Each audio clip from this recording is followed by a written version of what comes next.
और उस खोई हुई गैया की पीड़ा जिस समय इस हृदय के अंदर जागे, उस खोई हुई गैया की वेदना जब इस हृदय के अंदर जागे, तब ये जीव जीव ना रह के प्रभु की गैया बन जाती है।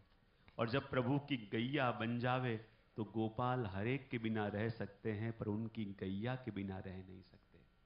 और भागते भागते प्रभु उस जीव रूपी गैया को अपनी गौशाला में ले जाने के लिए आवे।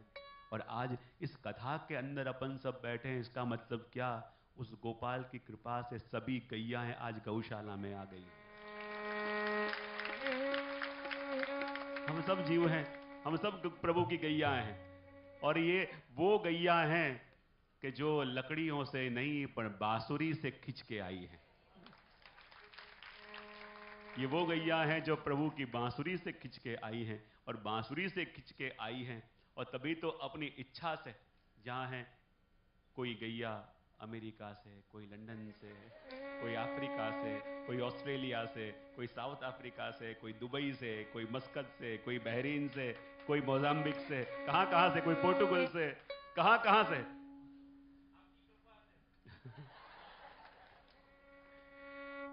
ये प्रभु की बांसुरी, ये प्रभु की अनुकंपा के इस जीव को यहां पे घेर घेर के प्रभु अपने संग ले आए। और प्रभु के संग जब जीव आवे, प्रभु के संग जब जीव हो जावे, तो देखो इस जीवन के अंदर इंसान की कीमत ही तब होती है कि जब किसका संग अपने संग है, किसका संग अपन कर रहे हैं। एक सादा कागज हो और अखबार में जावे, अखबार बन जावे, तो उसमें खाली लोग भजिए बांधने का उपयोग करते हैं। और वही कागज यदि गीता प्रेस गोरखपुर के प्रिंटिंग प्रेस में जावे और भगवत गीता बने, तो लोग माथे पे रख के अपनी सेवा में पधराते हैं। कहां गए हैं और किसके लिए गए हैं? ये दो वस्तु जब जीवन में आ जावे, तभी अपने जीवन का मोल होता है, तभी अपने जीवन की एक सुंदर शुरुआत होती है।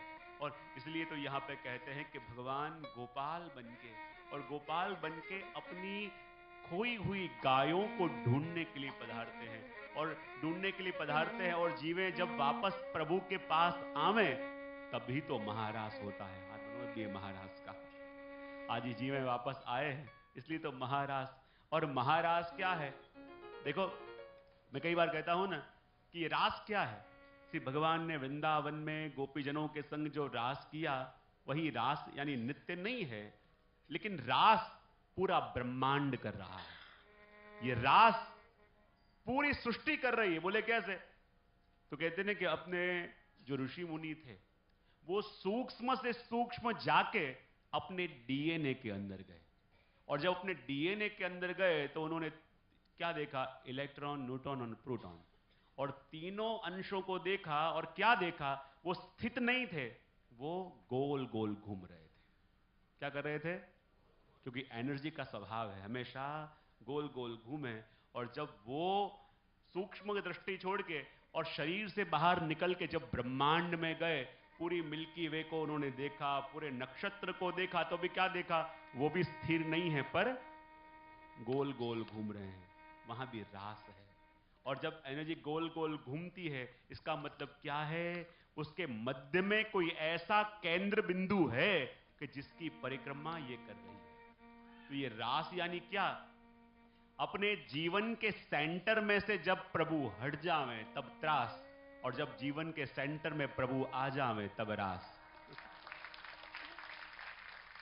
आज जीवन के अंदर हम भी सब गोल गोल घूमते तो हैं, यहां गए वहां गए वहां गए, गोल गोल घूमते तो हैं, लेकिन सेंटर में प्रभु। हाँ, बहुत बढ़िया। और सेंटर में प्रभु नहीं हुए, इसलिए सेंटर हट गया है। और सेंटर हट गया है, इसलिए बैलेंस होता नहीं है। तो ये रास यानी क्या? अपने जीवन के केंद्र में, अपने जीवन के सेंटर में प्रभु को ले आना। और अपने जीवन के केंद्र में जब प्रभु आ जावे, हमारे जीवन के सेंटर में जब प्रभु आ जावे, तभी तो रास होता है। और रास क्या है? जीव और ब्रह्म की लीला। ये रास क्या है? शिवदेव जी कहते हैं कि ये रास क्या है कि जैसे एक छोटा सा बालक हो, उसके चारों तरफ पानी से भरे हुए पात्र रख दो, और चारों ओर पानी से भरे हुए पात्र जब रख दो और उस बालक पानी से भरे हुए पात्रों में अपना ही चेहरा देख के उसके संग जैसे खेले, ऐसे निर्दोष लीला यानी रास लीला। बीच में रहे कृष्ण कौन है? बोले ब्रह्म। और ये जितने भी गोपीजन हैं वो कौन है? वही ब्रह्म के अंश और अंशी की लीला यानी ये रास लीला। और हम भी ऐसे जीव हैं कि जो यहां पे आए तो हैं, और जब रास करेंगे और सेंटर में प्रभु आएंगे तभी यहां आना सार्थक होगा।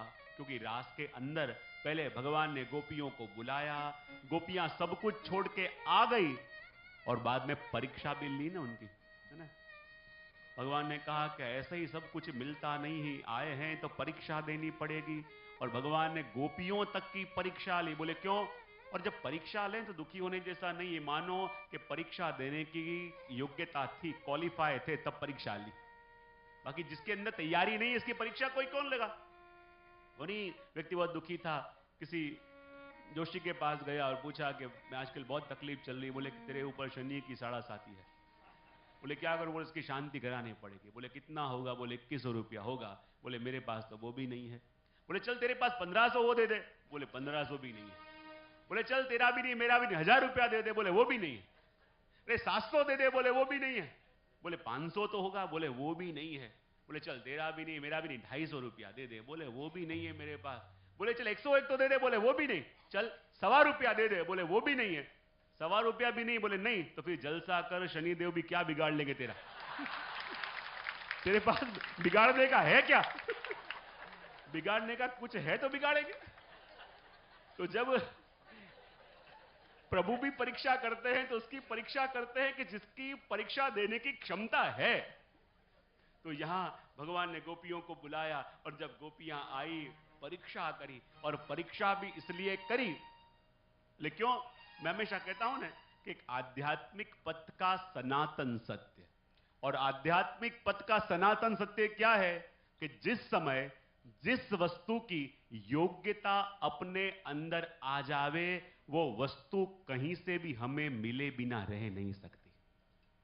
ध्यान रखना वस्तु का।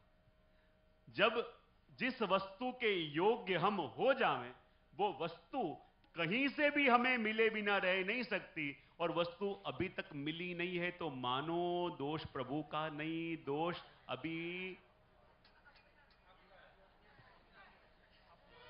पात्रता नहीं है। बोले क्यों? एक कुंभार यदि घड़ा बनावे तो घड़ा बनने के बाद क्या तुरंत उसमें पानी भरा जा सकता है? हाँ? बोले क्यों नहीं भरा सकता? बोले घड़ा बना तो है पर अभी पका नहीं है, और कच्चे घड़े में पानी भर दिया तो ये घड़ा झील नहीं पाएगा, उसे अग्नि में तपाना पड़ता है। और जब अग्नि में तपे तब पात्रता आवे, और जब पात्रता आवे तब रस टिके। और इसलिए भगवान परीक्षा करके अंतर ध्यान हुए, गोपियां ढूंढने गई, और जब गोपी गीत गाया तो भगवान मध्य में प्रगटे और उनके संग भगवान के संग गोपियों ने महाराज किया। और महाराज का आनंद भी अपन लेंगे, लेकिन एक दो सूचनाएं हैं। जैसे शाम को अपन जितेंद्र भाई रिया का माइंड पावर के ऊपर कार्यक्रम भी करेंगे और सबको पुस्तिका भी उनकी मिलेगी। बहुत सुंदर पुस्तिका है, जरूर से पढ़ें ताकि अपन को अंधेरे के अंदर भी दिशा निर्देशन होगा। और दूसरा, कई लोग 2-3 दिन से हमको पूछ रहे थे कि यहां तो आपसे मिलना होता है लेकिन आपसे जुड़े हुए कैसे रहे? कईयों के मन में था। तो ये एक फॉर्म अपन ने करवाया है जो बाहर से आपको मिलेगा। ये फॉर्म आपको फिल करना है, उसके बाद कल या परसों हमारे वॉलंटियर बाहर खड़े रहेंगे, उनको सबमिट करना है। और ये फॉर्म जो भी करेंगे तो रेगुलर अपनी तरफ से निकलने वाला न्यूज़लेटर उन सबको रेगुलर मिलता रहेगा। सारे कार्यक्रम, सारे प्रोग्राम की रूपरेखा उनको मिलती रहेगी, जहां जहां भी कार्यक्रम होता है, और जो भी अपने ग्लोबल पुष्टि परिवार के द्वारा एक्टिविटीज होती हैं। क्योंकि देखो, मैंने पहले दिन ही कहा था कि ये वर्ष वैष्णवों की सेवा के लिए समर्पित किया है, तो कुछ बड़े आयोजन इस वर्ष होने वाले हैं। जैसे बहुत समय से मन में यह था कि वैष्णवों के लिए क्या किया जाए, तो मैंने पहले भी कहा था कि ये था कि अन्न के लिए करें, वस्त्र के लिए करें, कुछ फीस के लिए करें। लेकिन मन में फिर लगा कि ये सहायक करेंगे तो करके यही लगेगा कि अपन उनको डिपेंडेंट बना रहे हैं और अपना हाथ ऊपर कर रहे हैं। तो व्यक्ति सम्मान से कैसे जी पावे और उसे ये लगे कि मैं अपने सम्मान से अपने परिवार को चला रहा हूं, वो क्या करना जाए? तो मुझे लगा कि यदि अन्न का करेंगे, वस्त्र का करेंगे, तो कहीं ना कहीं आके व्यक्ति अटकेगा और कहीं ना कहीं उसके एक सेल्फ रिस्पेक्ट के ऊपर प्रहार होगा। तो क्या किया जाए? तब सोचा और लगा कि हर एक व्यक्ति का पूरा जीवन चक्र जुड़ा हुआ है उसके व्यवसाय से। यदि उसको अपन बैलेंस करेंगे तो वास्तव में उसकी सारी साइकिल बैलेंस में हो जाएगी। तो कहते हैं कि क्या किया जाए? तो अपन ने इस बार लास्ट 12 अप्रैल को ही, जन्मदिन के दिन ही, अपने सबसे पहला एक वैष्णव गुरु उद्योग लॉन्च किया। और वैष्णव गुरु उद्योग के अंदर अपना कॉन्सेप्ट यह है कि इसके माध्यम से हर एक वर्ष के अंदर अपन 2 से 5 हजार वैष्णव युवाओं को रोजगारी देंगे। उसकी पूरी रूपरेखा इस प्रकार बनी गई है। उसके अंदर कई प्रोडक्ट पुष्टि नमकीन के माध्यम से साबु की आई हैं, और वो by the Vaishnav, for the Vaishnav, of the Vaishnav. उस कॉन्सेप्ट से अधिक जो भी प्रिंटिंग से लेके ट्रांसपोर्टेशन से लेके ये पूरा क्रम, अपने युवान पढ़े लिखे हैं जिनके पास जॉब नहीं है, तो उनके कैपेसिटी के हिसाब से और उनके क्वालिफिकेशन के हिसाब से हमें किसी की गरज करने की जरूरत नहीं है। वो अपन वैष्णव उनको वो प्रोवाइड करेंगे। और ये पहली बार अपने वहां ये कार्य होने